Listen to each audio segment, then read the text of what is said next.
পদত্যাগের ১৭ মাস পর আবারও বাফুফেতে ফিরলেন প্রথম নারী সাবজয়ী ফুটবল দলের কোচ গোলাম রাব্বানী ছোটন। তবে নারীদের ফুটবলে নয়, বাফুফের এলিট একাডেমির ইউথ ডেভেলপমেন্ট প্রধান হিসেবে যোগ দিলেন তিনি। উদীয়মান ফুটবলারদের উচ্চতর স্থানে পৌঁছে দেওয়া ছোটনের স্বপ্ন। তবে কোনো সভা ছাড়া এই নিয়োগ প্রক্রিয়া নিয়ে উঠেছে প্রশ্ন, যা নিয়ে ব্যাখ্যাও দিয়েছেন বাফুফের ডেভেলপমেন্ট কমিটির চেয়ারম্যান। দীর্ঘ ১৭ মাস পর বাফুফে ভবনে গোলাম রাব্বানী ছোটন। প্রথমবার সাফজয়ী নারী দলের এই কোচ আবারও যুক্ত হলেন ফুটবল ফেডারেশনের সাথে। তবে এবার পরিচয় আর কার্যক্ষেত্রে এসেছে কিছুটা ভিন্নতা।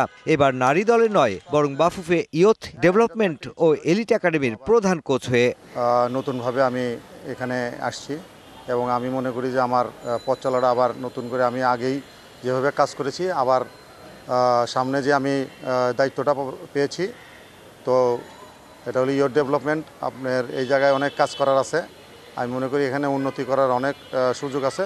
নিজের স্বপ্ন পূরণের চ্যালেঞ্জটা আগের মতোই নিতে চান ৫৬ বছর বয়সী এই কোচ। চুক্তি হয়েছে ১ বছরের। এই ফ্রেমে তিনি পাচ্ছেন বিসিএল ও ২টি সাফ আর এএফসির বয়সভিত্তিক টুর্নামেন্টও। আমার একটা স্বপ্ন ছিল যে একাডেমিতে কাজ করা এবং প্লেয়ার প্রডিউস করা। প্লেয়ারদের এখানে হলো আপনার প্লেয়াররা আসে স্বপ্ন নিয়ে, ইয়ং প্লেয়াররা আসে, তাদের স্বপ্ন থাকে যে খেলোয়াড় হবে। তো আমরা ওই জিনিসটাই হলো এখানে আমাদের প্রায়োরিটি, যে প্লেয়ারের কীভাবে পারফরমেন্স উন্নতি করা যায় এবং হলো দেশের ভালো ভালো প্লেয়ার আপনার সরবরাহ করা যায়। তবে কোনো রকম বিজ্ঞপ্তি বা কমিটির সভা ছাড়াই এই পদে ছোটনকে নিয়োগ দেওয়ায় উঠেছে প্রশ্ন, যার ব্যাখ্যা দিয়েছেন বাফুফের ডেভেলপমেন্ট কমিটির চেয়ারম্যান।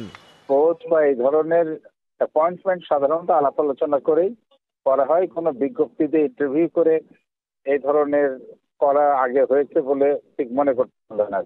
এগুলো তো সকলেরই জানা, তাদেরও প্রোফাইল অ্যান্ড তাদের ব্যাকগ্রাউন্ড, তাদের পারফরমেন্স সংশ্লিষ্ট যারা আছেন তাদের সকলেরই এটা তারা ওয়াকিফ হয়।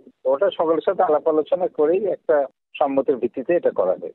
বর্তমানে বন্ধ আছে বাফুফের এলিট একাডেমির কার্যক্রম। ছোটন দায়িত্ব নেয় দ্রুত সময়ের মধ্যেই শুরু হবে এর কাজ।